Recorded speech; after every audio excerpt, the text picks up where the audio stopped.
E aí, pessoal, tudo bem com vocês?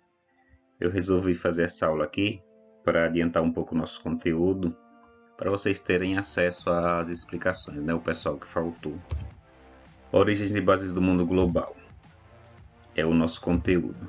Para facilitar melhor a compreensão, eu resolvi voltar um pouquinho, né?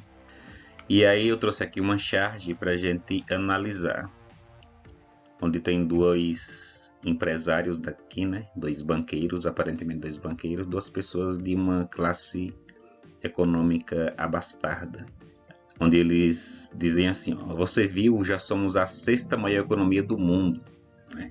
Admirado. Aí do lado aqui tem uma pessoa de baixa renda e ela fala o seguinte: ó, já o índice de desenvolvimento humano. Aí eu queria que vocês analisassem agora inicialmente, para depois eu voltar com essa charge para a gente fazer algumas considerações. E aí o segundo personagem, ele fala de IDH, né? Mas o que seria IDH? Sei que a gente já viu esse conteúdo, mas só para relembrar o que seria IDH. Aí nós temos três letrinhas aqui, cada letra tem um significado. O I é de índice, o D de desenvolvimento e o H de humano. Então ele foi criado pelas Nações Unidas, né? Pela ONU, Organização das Nações Unidas, para acompanhar a evolução do bem-estar da sociedade em todos os países. Então a intenção é essa, né? E esse IDH ele é composto por três indicadores, né, para se avaliar a qualidade de vida do país em questão.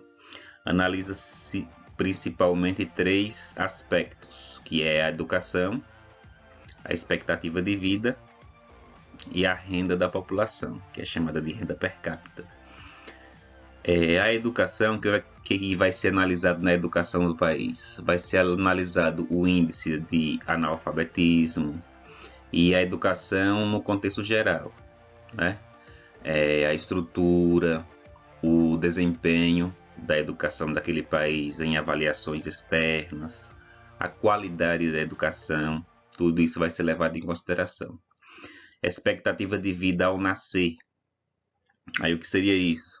Quantos anos espera-se que aquele recém-nascido viverá naquele país?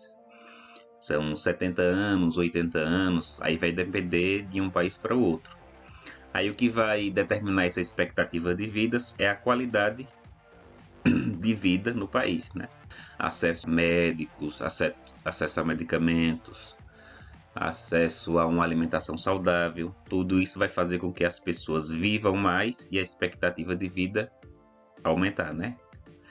E renda da população é o quanto cada pessoa, em média, recebe naquele país. Quanto maior o salário, maior a renda per capita, né? Renda por pessoa. E esse índice, o IDH, ele vai de 0 a 1. E quanto mais próximo de 1 for o índice, né, que é a nota do país, maior o IDH, teoricamente, melhores são as condições de vida naquele país. Então é assim, quanto maior o IDH, julga-se que naquele país é um país melhor para se viver. E quanto mais próximo de 0 for o IDH, que é o índice, aí julga-se que aquele país não é tão bom para se viver, né? Os países que sentem mais dificuldade, a população sente mais dificuldade. E aí retorna a charge, né? Você já viu, já somos a sexta maior economia do mundo. E de novo vou ler aqui o personagem mais pobre com o IDH aqui pendurado no pescoço, 84º, né? Aí ele fala, já o índice de desenvolvimento humano. Então aqui é meio que uma crítica, né? Ao mesmo tempo que o país está na sexta colocação como maior economia do mundo, esse país está com o IDH lá embaixo, 84º. Então aqui demonstra que não é porque um país vai bem, que sua economia está forte, que o país está produzindo, que isso vai refletir em toda a sociedade, né? Aqui, essa crítica, o país está em sexto na economia mundial, mas a sociedade ela não vive bem, não tem uma boa expectativa de vida, consequentemente as pessoas vivem mal, né? Não têm acesso à medicina, à saúde, a alimentação não é tão boa, a renda das pessoas é baixa, e por isso que o país aqui está em 84º. Então aqui é para a gente fazer esse paralelo. Não é porque o país tem uma economia avançada que reflete na sociedade e no IDH. E aí que vem o nosso assunto atual, que é a globalização. Globalização é um termo que agora é comum e parece ou julga-se ou acredita-se algumas pessoas que é uma coisa nova, mas é um processo que começou bem lá atrás, então não é novo. Então, globalização é uma integração, é um processo de integração de culturas, os costumes das pessoas, a política, tudo está meio que integrado. As coisas acontecem muito rápido e com todos, e o que acontece com um país influencia no outro, tanto do lado negativo como do lado positivo. Então as coisas estão muito próximas, acontece tudo muito rápido, tudo fica se sabendo muito rápido, as pessoas vão de um lugar para outro muito rápido, e com isso as culturas e os costumes também acabam atingindo a maior quantidade de pessoas. Aqui está falando mais dessa expansão rápida da globalização, né? A redução dos custos, tanto dos transportes como dos meios de comunicação nesse período aqui, fim do século XX e início do século XXI. Com essa redução dos custos, mais pessoas tiveram acesso aos meios de transporte mais rápidos e aos meios de comunicação, que estão aqui demonstrados com essa figura. Fases da globalização. Então, como eu já falei no início, a globalização não é uma coisa nova, né? Ela surgiu lá atrás, ela começou lá atrás no século XV, durante o período mercantilista, quando as civilizações europeias, principalmente aquelas que tinham uma certa tecnologia marítima mais avançada, Portugal, Espanha, Inglaterra, França, quando essas várias nações europeias elas se lançaram ao mar, desbravaram o mar em busca de novas terras e, consequentemente, de riqueza, né? Novas terras para explorar e acumular riqueza. E durante esse período mercantilista, essas navegações, eles chegavam em novos povos e aí havia aquela troca de cultura, né? Como aconteceu aqui no Brasil, os portugueses trouxeram a cultura europeia aqui para o Brasil e aí começou a se expandir. Então aí já começou a globalização, como eu falei, a troca, né? Inclusive a nossa língua é herdada dos portugueses. E aí, como foi início, é a primeira fase da globalização. Aí tem aqui, né, uma chargezinha, tem lá as caravelas e os índios. Pronto, está começando a globalização. Aqui é para deixar mais em evidência que se iniciou durante esse período. Aqui ainda falando da origem, né, do início. Começou lá no século XV, mas posteriormente, lá já no século XVIII, teve um aumento do fluxo de trabalho, da força de trabalho. Então, isso aumentou por quê? Porque descobriram, entre aspas, colonizaram, né, na verdade, novos povos africanos e asiáticos, e aí introduziram a cultura, a troca, né, de cultura entre os povos. Às vezes uma troca meio que forçada, né, imposta, a cultura europeia que foi imposta em vários povos. Aí lá no século XIX teve um aumento dessa globalização porque houve a invenção e o surgimento de várias tecnologias, como a invenção da eletricidade, e aí com essa invenção vieram equipamentos, né, mais tecnológicos. Aqui fala que as distâncias encurtaram no sentido figurado, viu? As distâncias continuaram iguais. Fala que encurtou porque com essa invenção de ferrovias, então o transporte ferroviário, deu a possibilidade de chegar de um lugar para o outro de uma forma mais rápida, dando a impressão que ficou mais perto. Isso graças ao avanço dos transportes. E outra coisa foi a invenção da eletricidade, que proporcionou o surgimento de tecnologias como, por exemplo, o telefone e os meios de comunicação atuais, inclusive internet, computadores, telefone móvel, que é o celular. Segunda fase da globalização. Aí surge a segunda fase. Ela se caracterizou, pessoal, essa segunda fase, principalmente com o surgimento das indústrias, invenção das máquinas e, consequentemente, surgimento das indústrias, né? Então, o processo de industrialização, com o surgimento dessas indústrias, a produção aumentou muito e aí requereu uma rede de ferrovia, de transporte marítimo. Precisou-se que esses meios de transporte eles fossem mais rápidos, mais eficientes para chegar ao consumidor, para aumentar as vendas, para chegar mais rápido. A sociedade ela precisou, vamos dizer assim, que transporte e meios de comunicação eles evoluíssem também, assim como o processo de produção evoluiu com o surgimento das máquinas e, consequentemente, das indústrias. Então, o que marcou essa segunda fase da globalização foi principalmente a Revolução Industrial. Aí ela vai até quando essa segunda fase? Ela vai até o final da Segunda Guerra Mundial. A partir do final da Segunda Guerra Mundial começa-se a Guerra Fria, período de disputa entre os dois blocos, né? O socialista e o capitalista. O socialista era liderado pela ex-União Soviética e o bloco capitalista liderado pelos Estados Unidos. Como essa Guerra Fria foi um período de corrida por avanço tecnológico, na questão armamentista, depois na questão da corrida espacial, tudo isso foi durante a Guerra Fria. Então, como os dois grupos eles estavam querendo demonstrar mais poder, que um sistema era melhor que o outro, então houve uma rápida evolução nessas questões aí de avanço tecnológico. Isso beneficiou os transportes, por exemplo.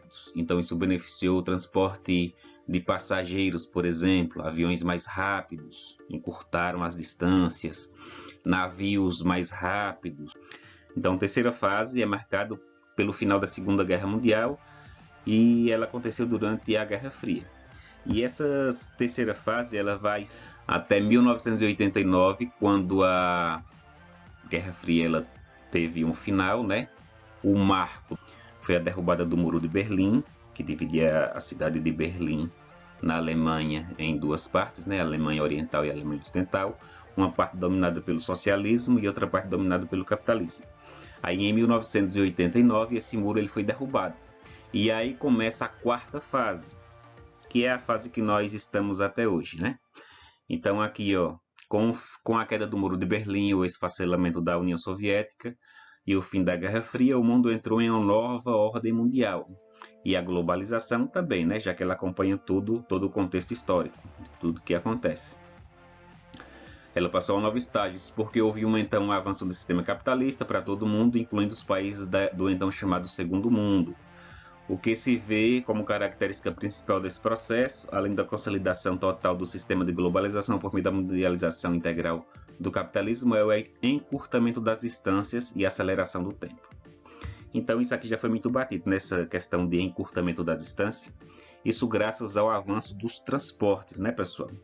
Então, o que se fazia, uma pessoa para ir, por exemplo, da Bahia para São Paulo antigamente, antes das máquinas e tudo, era de carroça e tal. Aí depois foi avançando, né? Aí ferrovias, que eram os trens movidos a vapor. E aí vieram os outros transportes. E hoje, uma viagem de Salvador aqui da Bahia para São Paulo é feita rapidinho, poucas horas. Sem se falar nos meios de comunicação. Você quer falar com alguém que está em qualquer lugar do mundo, se ela tiver acesso à internet e um celular na mão, você vai conversar com ela, vai ouvi-la, vai vê-la. Antes, para você falar, dar um recado para alguém, você precisava mandar uma carta, um telegrama, para ser mais rápido, uma frasezinha curta, não podia falar muita coisa. Então, se a gente parar para pensar, a globalização ela acontece assim na nossa frente, na nossa cara, todos os dias e em vários momentos do nosso dia. Aí tem aqui uma perguntinha, ó. Você está inserido no processo de globalização? De que forma? Aí parem para pensar, ó, e analisar.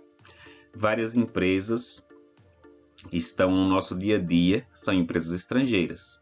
Empresas de alimentação, do ramo de alimentação, como tem aqui, ó, do McDonald's, transportes, Toyota, Chevrolet, tem um símbolo ali do Mickey, né?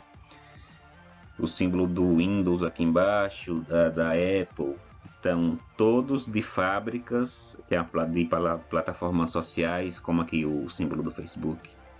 Todas essas plataformas que a gente utiliza todos os dias são empresas estrangeiras. Então, isso é graças ao quê?